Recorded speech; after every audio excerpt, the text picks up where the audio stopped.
Welcome to Marxisms, or welcome back if you've been here before. Please like and subscribe, but do not press the notification button because notifications are annoying. And I wouldn't do it. I don't expect you to either. Anyway, today we're going to talk about the history of the police departments in this country of the United States. And in order to talk about the history of the police department, we need to talk about the history of racism and violence within the police department because that is their entire history.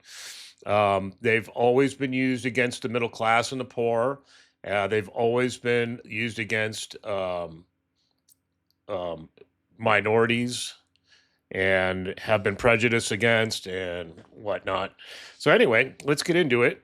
First off, I would like to say that I used a number of sources to make this video, including the website of the NAACP, Time Magazine, Britannica Encyclopedia, the Denver Task Force, the University of Alabama at Birmingham, the International Action Center, History.com, and a number of other sources as well.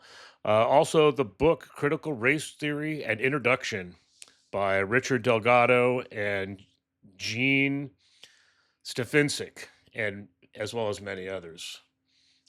I love history, so the history of the police department in this country has been something that I've also studied. I try to study like different types of history and not just one thing. I studied the history of Christianity, American history, world history, specifically the Revolution and the Civil War, and certain other subjects that I've just kind of keyed on. I often get into kind of a mood about something like the Civil War and just read many books on it. Read all the Catton books and some of the more modern ones too, which aren't as good, by the way. Bruce Catton is the way to go if you're going to study the Civil War, in my view. Anyway, the history of the police in the United States began in Boston in 1631. That was about the time my relatives were coming over here. Um, anyway, and other northeastern cities in the coming decades, uh, they were essentially voluntary in the beginning and were kind of ineffective. And so nobody really wanted to do it. So they were often sleeping or drunk. It became compulsory in some places where everybody just kind of rotated. It was called the night watch or the watch. And what essentially happened was that they would people didn't want to do it. It was late nights and all that kind of stuff. So they appointed people to do it. A lot of times it was punishments for different crimes and whatnot. So a lot of times you had criminals do it. So they were often sleeping or drunk, and it was just not an effective system. And pretty soon, commerce and shipping started to suffer. So the wealthy at the time, who were the ones who did all the shipping and commerce, they were the big business of the day. Uh, they convinced local magistrates or governors or whatever, actually city mayors or whoever was running the show at the time, to actually have the taxpayers pay for it and have it, public police departments. And that's when the first actual police forces came out.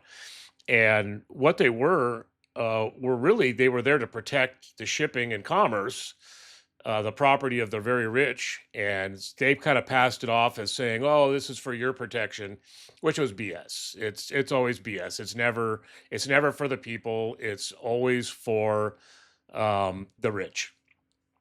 So anyway, eventually, in the South, in the Carolinas, in 1704, they started having their version of police departments, and they were called slave patrols.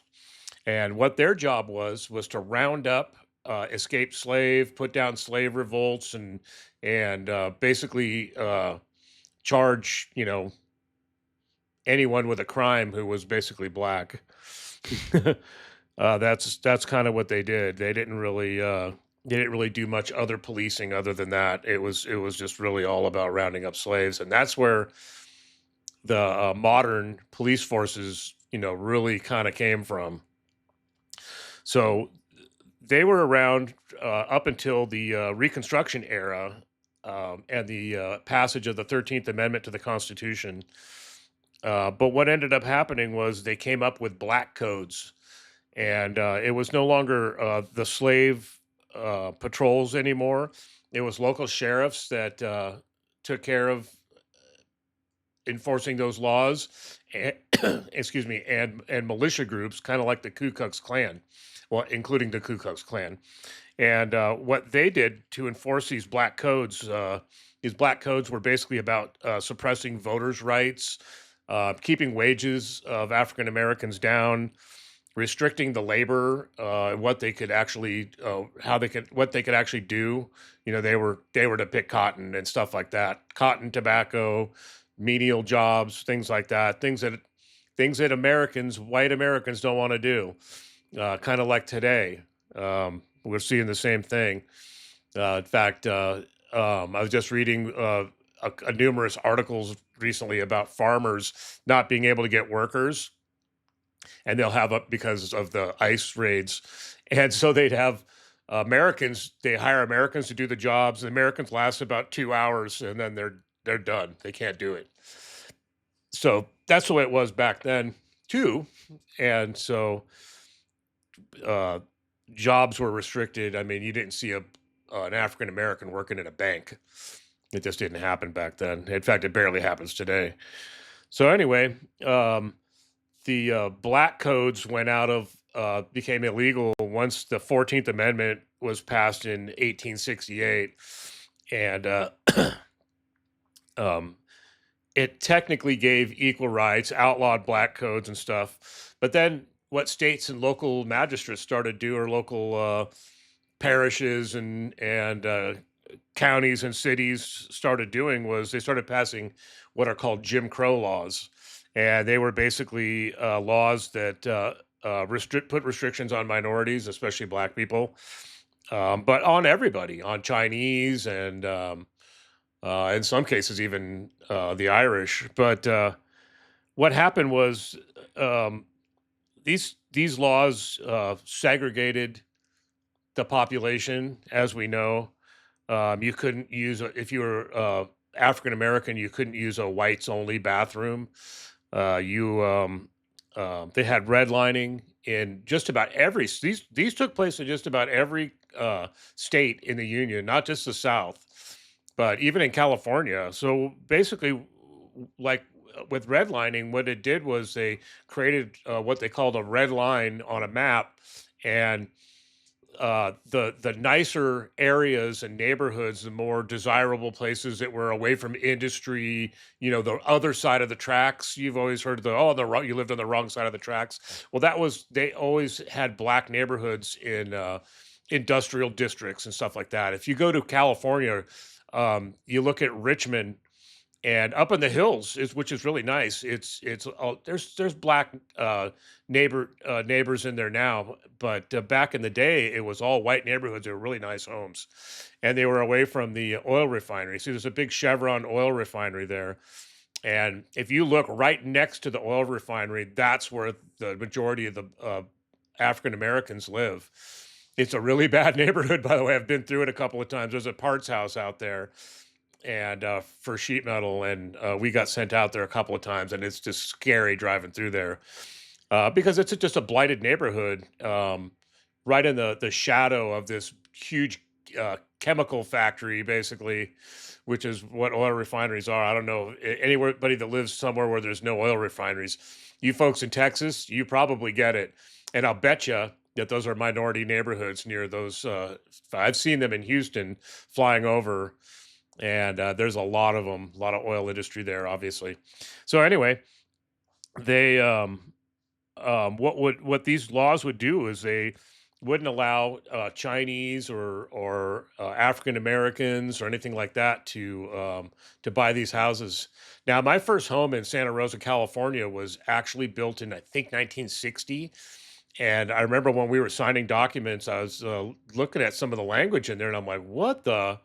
And they're saying, well, this is all null and void now because these are all illegal. But it basically outlined who we could sell to. and who could buy in the neighborhood, and it outlawed Orientals, as it said in the their words, not mine. Um, and other minorities were not allowed to. I was not wouldn't have been allowed to in the '60s to have sold that house to somebody who was Chinese or Japanese because they weren't allowed in that neighborhood. That's redlining. That's what that is, in case you don't know. And every state in the union just about had. I think Hawaii is the only one that didn't. But every state had these laws back then. It's just. I mean, you know this was going on when I was born. These weren't outlawed until I think the 1970 or something like that. But anyway, the it also allowed for black people's property to be condemned and taken over. Like Bruce Beach in Los Angeles, it was a really nice beach, and it was actually a resort for African Americans, and white people wanted it. They're like, okay, this is some really fine land here. We can't have black people on it, so they condemned it and took it. There was a lawsuit recently, and the city, I guess it was the city, had to give it back. So it gave it back to the ancestors of the people that owned it originally. Yay. See, now that's what reparations are about. See, people don't understand. They go, why would California pay reparations? They didn't have slaves. It's like, no, they didn't have slaves, but the impact of racism in California, as well as every other state in the union, uh, impacted and created what they call generational poverty. The people that owned Bruce Beach, that beach ended up becoming worth millions of dollars. And the ancestors of these people were basically screwed out of having that or passing it down to their relatives. Whereas white people are allowed to pass down property and create this generational wealth, black people weren't allowed to do that. Anytime black people had something good, it was taken from them. Same thing happened in San Francisco in the Fillmore. The Fillmore was an area where it was down near downtown. It was a great place to have clubs and things. As we know, the Fillmore Club is one of those. It was just a great place, great neighborhood in California that was essentially owned by blacks. So they started condemning the properties, and they would move the all the African Americans down to what's now called Sunnydale, and it's housing projects. It's just these big towers where they had apartments, and that's where all the black people lived. It's down by the Cow Palace, the famous Cow Palace, where the Warriors originally played. But it's not a great neighborhood. I mean, it's just really foggy down there. It's kind of dreary. It's where all the industry is, as usual. So that's what Jim Crow laws did. And these weren't the Jim Crow laws weren't repealed until like 1970 or late 60s, early 70s. Um, but anyway, it wasn't just against black people; it was against poor and middle class. See, the police have always worked. See, they always used the police, of course, to break these, to go in and evict these people and stuff like that. And the police loved it. They didn't care. I mean, even San Francisco, it's this liberal city, but the police and fire departments were all white up until a certain point, and until they started passing laws. Uh, well, I mean, this didn't even during the '80s. It was still going on. They were hiring minorities and stuff like that, but they were highly discriminated against. Um, so, not only that, though, the police were used to break up unions. And unions actually being a racist country that we are, blacks weren't really allowed to join these unions, so they weren't perfect either. And it's there was still, I mean, I've still heard from black people. I was in a union. I was a sheet metal workers, and I even heard from black people that I worked with how they were discriminated against. So I mean, it's just been everywhere. Racism has just unfortunately been a part of this country for a long time. So anyway, back in the early 18 or mid 1800s, um, working conditions sucked in this country. There was uh, people would work 16-hour days or longer. They had Sunday off because most of the owners were Christian, and they at least did that much. So they worked 6 days a week, and they basically worked, till they dropped. And a lot of times, most of the time, the working conditions were just awful, and people were hurt, maimed, killed. If you were killed, your family was not compensated. If you were killed on the job, they did not have workers' compensation rules and things like that.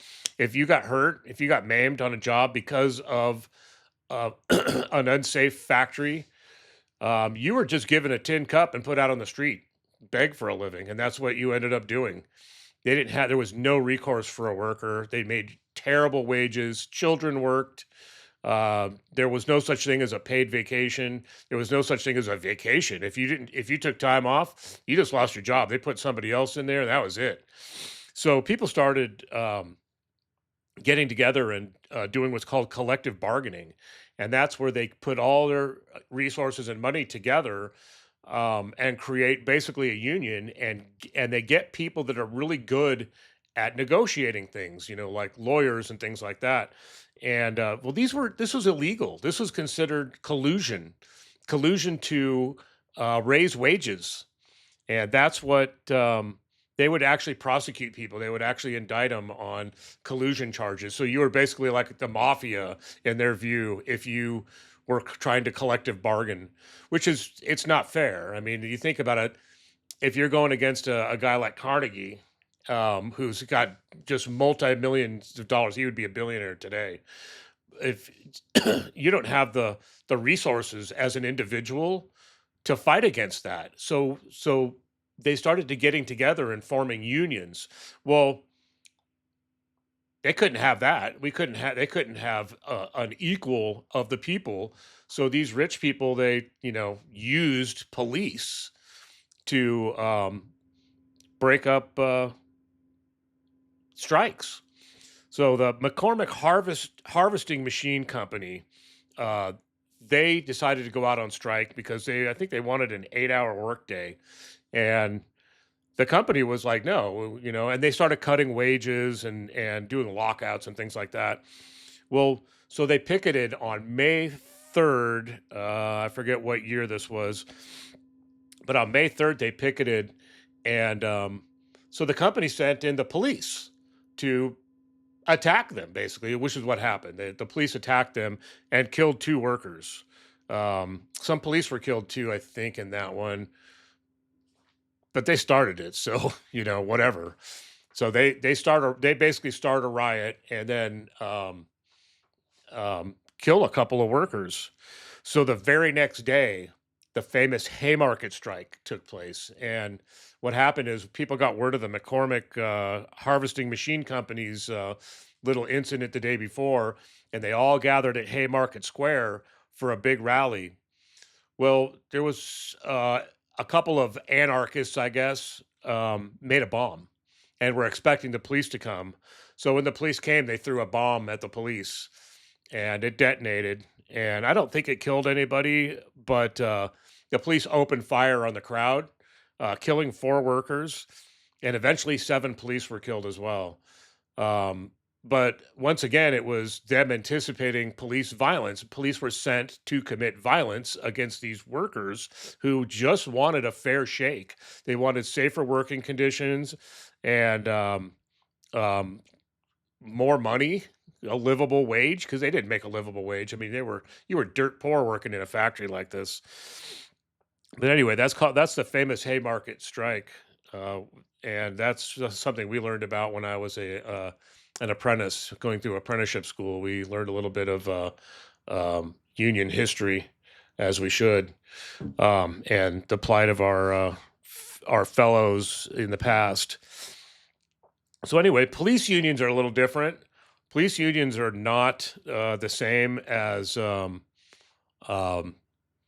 regular workers, labor unions and such. They support the police doing things against their own kind, the middle class, because see, police are middle class too, but they're used as tools by the rich, and they allow themselves to. And these police unions they're nothing but they don't work with labor unions. They're nothing but ex cops who are just as bad as the cops, just as corrupt as the cops, who use the union idea to keep basically to keep them safe. They make good money, they get good benefits and all this stuff, and then they use their unions just to whenever they beat up a black person, they get the union in there to defend them against it. That's exactly what a police union is. So they're bullshit. But anyway, the Great Steelworkers Strike was another one. Steelworkers, the Amalgamated Steelworkers of America, they went out to picket, and the police were called in to beat up picketers to try to end the strike. And that's what police did for years. They did it against black people. They did it against white union workers who were trying to better them, have a better life. And also, they throw around some rhetoric. They'd call you a red or a communist or a pinko or a socialist. Does that sound familiar? That's called scapegoating. That's what they do. So if you want something better for yourself, then you're a communist.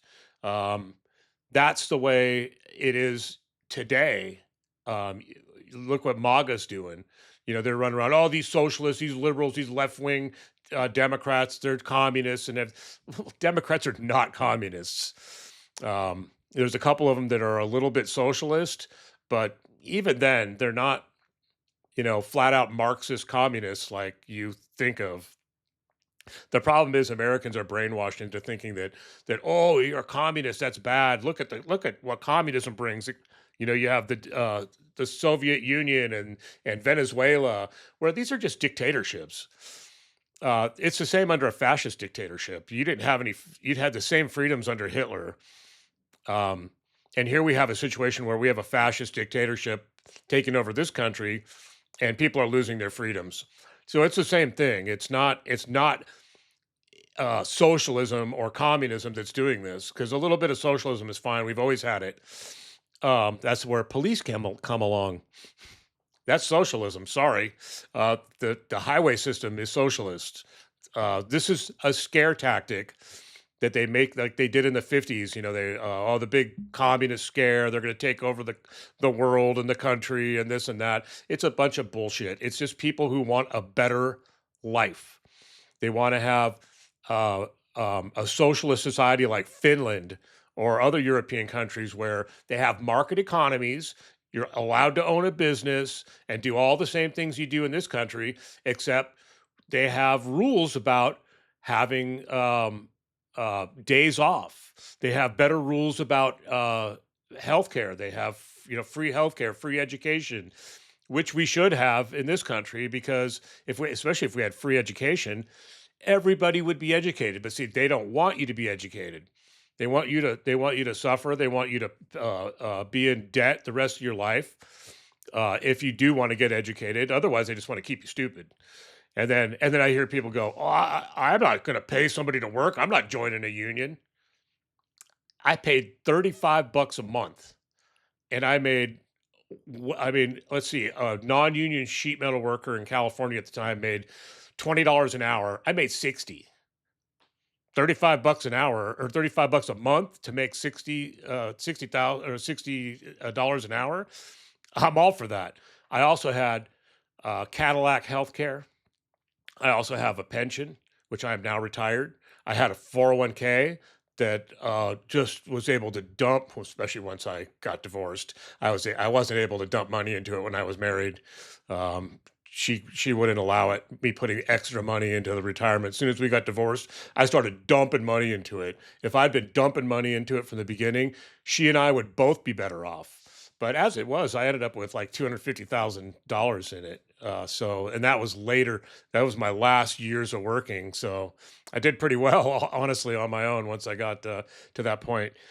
So and then what else did I have? I had protection. I got a college education because um, apprenticeship classes today are college accredited. Yes, they're college accredited. I have a transcript, and those are college credits that I was able to use towards other college, towards getting a degree if I'd wanted it. And I'm actually a few classes short of getting my degree, but I don't care about. I'm retired now, but and I didn't have to pay it back. The only way I would have to pay it back is if I violate some union rule, which I was just it's not in my interest to do so. So it's a pretty good deal for 35 bucks a month. It's pretty dumb to say that. It's like, oh yeah, if I don't want to pay somebody to work, well, you know what? It's worthwhile. And we worked on the best jobs. You worked in San Francisco on big high rises and Chase Center where the Warriors play. You didn't see non-union workers there. It just they didn't have the training. They couldn't do it. Non-union companies aren't big enough and not and don't have enough quality workers to do the job. So there's a lot of benefits to being union, and if you're not union, get in the union. I started out non-union, and I just made like $7 an hour doing the same thing, and then ended up making going. I made didn't make $60 an hour when I started, obviously, because wages have gone up since then. But I like more than tripled my wage the day that I joined the union, and then had protection, and then um, I had healthcare all of a sudden, which I didn't have.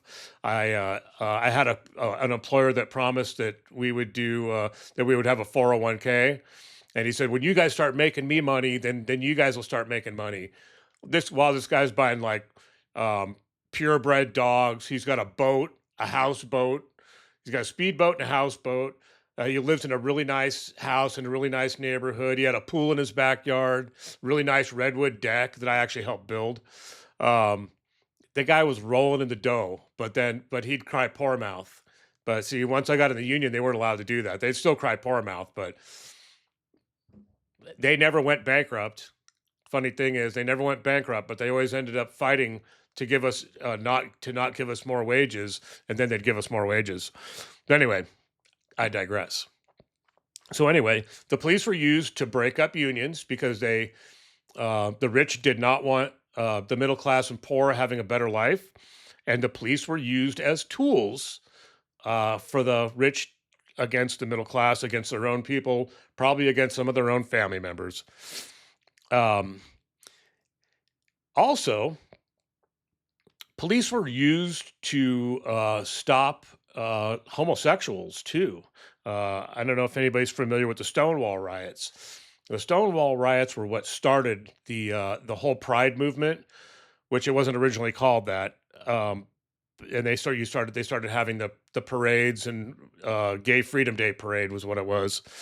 But that all started in New York because the police would be called out to go to places where they served alcohol to homosexuals, which was actually against the law in New York. Yeah, it was illegal to sell alcohol to a homosexual in New York. And it's true for other places. I mean, being homosexual was illegal in many states and many jurisdictions.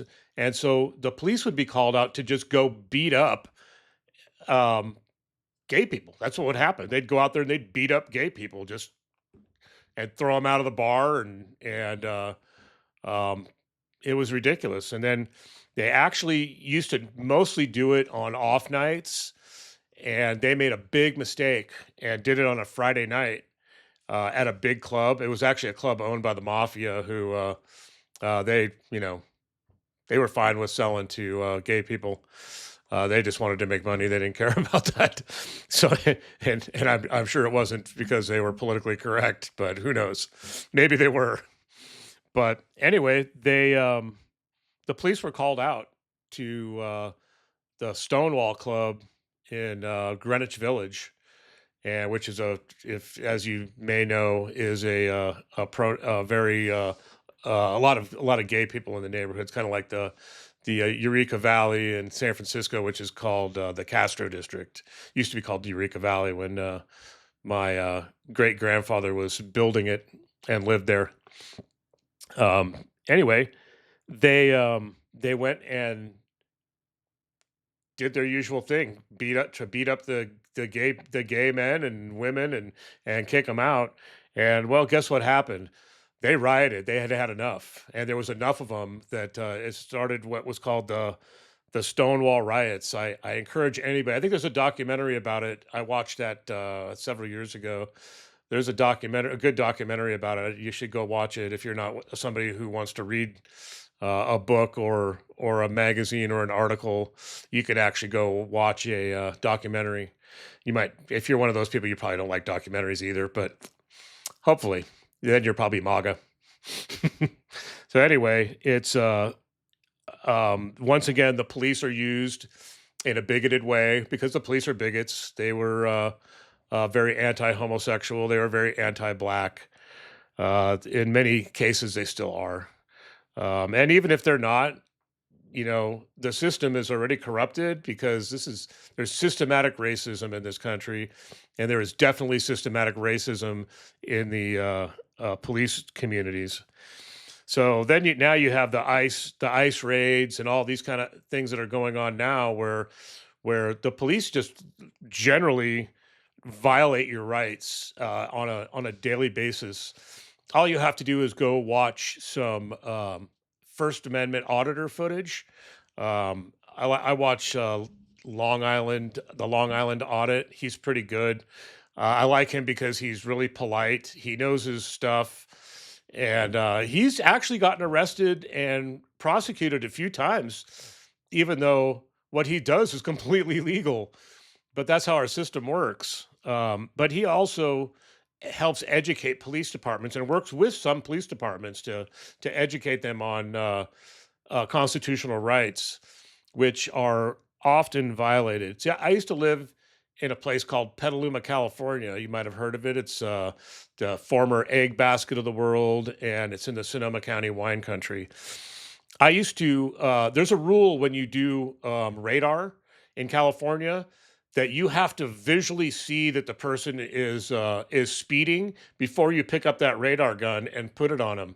I was out walking my dog one time, and I see a motor cop and he's doing radar, and I'm like, the dog's kind of milling around and sniffing and stuff like that. So I kind of stop and I kind of watch him for a little while, and I know the cop. I've actually been to his house. I'll get to that. I'll get to that story in a minute. So anyway, I'm uh, I'm watching him, and there's a stoplight down the street, down the road, and he's just around the corner. The stoplight's just around the corner from where he could see. So he's sitting there with I'm watching it. I could see the dial on the thing. I'm that close. I could see the radar that it's up recording. He's doing that before they even come around the corner. They're just coming from a stoplight. So he's waiting for them to get up speed, and he's kind of out of the way where you wouldn't really be able to see him, especially a motor cop. They're hard to see. The people don't see motorcycles when they're right in front of you. Trust me, I ride one. But so he's got this radar gun up the whole time. And then all he has to say is, I observed him speeding, and then I put the gun up and I got him on radar speeding. But he was cheating. He was doing something illegal. Okay, so this same cop, he used to coach my son's baseball team. And so I used to assist. I always assisted with softball and baseball because I got off work early because I was a union sheet metal worker, and so I went to work really early, and then I was off in time to do these things with my kids, which was great. I did scouts, I did baseball, softball, and other stuff. Used to volunteer at school all the time and all that stuff.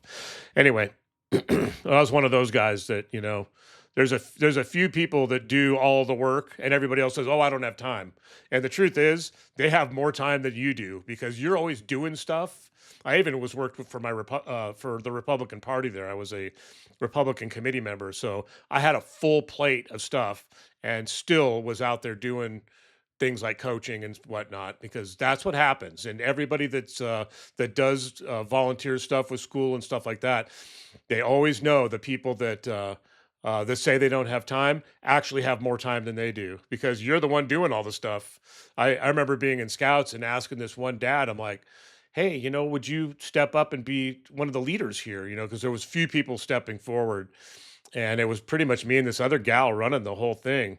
And I had just recharted this Cub Scout troop, and so or pack or whatever it is, I can't remember which is which. So he's going, well, no, man, I have to commute and all this stuff. I used to see that guy on my commute every day. So he commuted at the same time I did. He was a construction worker, so he was off at the same time I was, commuting at the same time. I used to pass him on the freeway and honk and wave to him. It's like, "Yeah, hi, I see you. You're you're full of crap." So anyway, so again, I digress. But anyway, the this cop, we get invited over to his house for I think my ex-wife is still friends with his wife, but who's also a cop. There's also rumors about him beating up one of his wives too, but they get away with that stuff. But anyway, so I'm over at his house for a wine and food pairing, which is kind of funny because he serves a bunch of alcohol at his house and then sends these people away who are legally drunk. It's hilarious. See, now I didn't because my wife didn't drink, so I was able to drink whatever I wanted to, and it was fine. But it was also fine because I was coming. Where are you coming from? Oh, I'm coming from Officer so and so's house. You're free to go. You know how that works. But anyway, he um, he sat there talking about how they do search and seizures in Petaluma Police Department, and they just make shit up. This guy's like, he sees his car and he suspects that he's a drug dealer.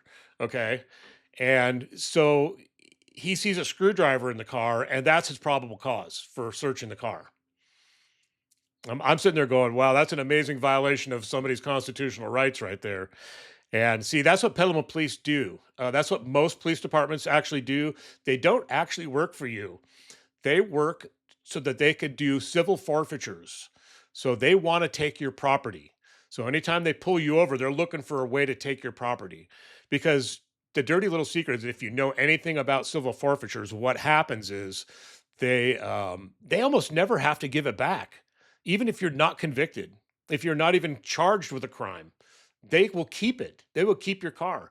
And a lot of times what happens is they will they'll nail you for like having your registration expire or something like that. They'll take your car. Well, you're struggling to pay your registration. There's a lot of poor people out there right now because things are pretty top sided. A lot of the rich are making a lot of money and the people down here are not, their wages are not going up. So what they do is they take the car and then in order to get it out after you've gone through all your little things to get things right, so by the time you get your registration in, it costs you 4 grand to get it out, which you don't have. You didn't have enough money to get um, your registration, and now you have to pay 4 grand. So then they get to keep the car. But even so, there's been cases, and there's all kinds of cases like this where they confiscate some money from a guy. He's on his way. He goes, "I'm going to buy a car, and I have cash." And they take the cat. No, I think you're a drug dealer because you have cash on you. You're a drug dealer. So if you carry more than $2,000 of cash, which is legal to do, they're going to suspect you of being a drug dealer, and they're going to take the money, and you will never see it again. Even if you're going to buy a car or going to, you know, a flea market or whatever, or you're on vacation, they will confiscate your money. So don't do it. Don't carry large amounts of cash with you because the police are just out to take your shit. They are not trying to protect you. They pull you over looking for something to take from you.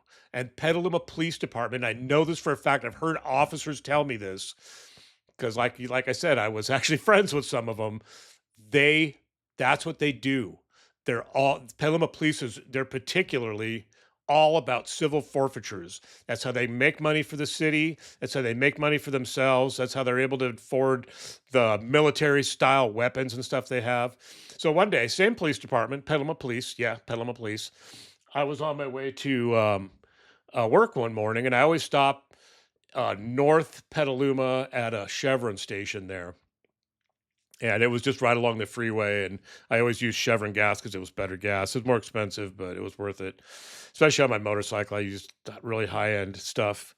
So anyway, there's an MRAP sitting in the they're, filling that thing up with diesel for an hour. So it's like total gas guzzler. It's a military piece of military equipment, and with you've seen them. Every police department has them now, because after the Gulf War, they're giving them away. And so I played dumb. I knew exactly what it was, but I played dumb and I asked the cop, I'm like, "Wow, what's this thing?" And he's, "Oh, that's an MRAP." I'm like, "Oh." I go, "What's that for?" He says, and it says search and rescue on the side. And he says, "Well, it's for search and rescue." And I'm like, "Oh yeah.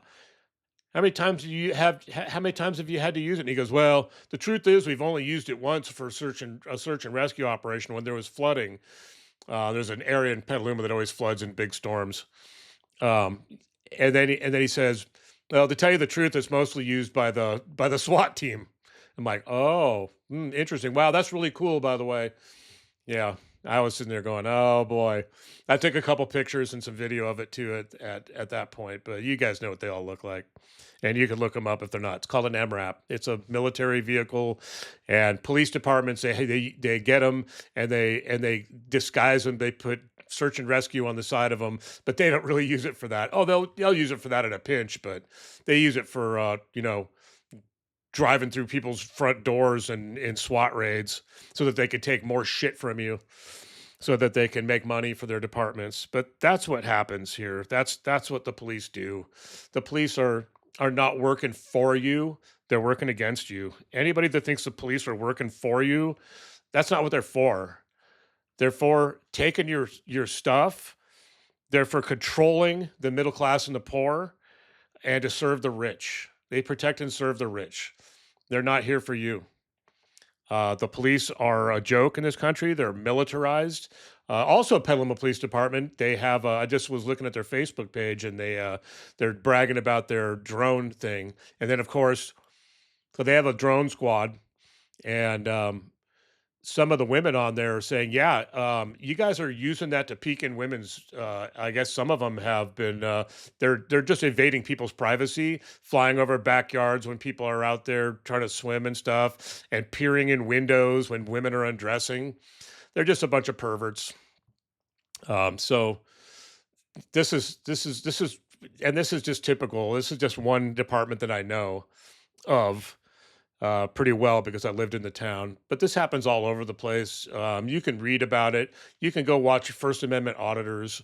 I highly recommend everybody go watch the First Amendment auditors videos and how these guys come up and say, "Oh, you can't be here." And he's like, "Wait, why?" And it's like, "Well, you're trespassing, but this is public property. I'm on a sidewalk." I've seen videos where they have these outdoor cafes and the guy's standing there on the sidewalk, not in the cafe part of it, but on the sidewalk videotaping. And the people are uncomfortable with it. And they say, "Our customers don't like it. I want him trespassed." And the cops will come and trespass him. He's like, "Where am I being trespassed from? I'm in a public place." They do this all the time. First Amendment auditors, or the guy, what's his name? Reyes from Long Island auditors. He's great. He'll walk right onto police property and they'll go, "You can't be here." And all these cops will run out and everything. And he's like, "Why can't I? This is a publicly accessible place," which is true. He goes into post offices and other buildings and they try to say, "You can't do that in here. It's our policy." And it's like, your policy be damned. The law says I can. It's your First Amendment right. And especially when it comes to police, it is your First Amendment right to, and you should, anytime there's a police action taking place, you should pull out your video camera on your phone and videotape them and keep them honest because they will do things that are not constitutional. They will violate your rights. They will violate the rights of other people too. And I always do that when I see a cop have somebody pulled over something. Don't get in their way. You have to make sure you stay out of their way. Stand back and just videotape it. Try to get it so that get close enough so you can hear them and get it all on tape because they will definitely take advantage of you. And they do it so that they can arrest you and take your property. They may never charge you, but they will keep your property. You should look up civil forfeitures because that's what happens all the time. And that's how they fund their departments and they get little toys for themselves. I mean, there was one John Oliver show he did a show on it, and the police actually bought a margarita machine for the police station. Pretty interesting. With civil forfeiture money. It's ridiculous. Talk about corruption. Yeah, the police are not on your side. They don't work for you. They don't protect and to serve you. They exist to control you and take your property so that they could make money for the city. And that's why they violate your rights almost every time they pull you over. Anyway, peace.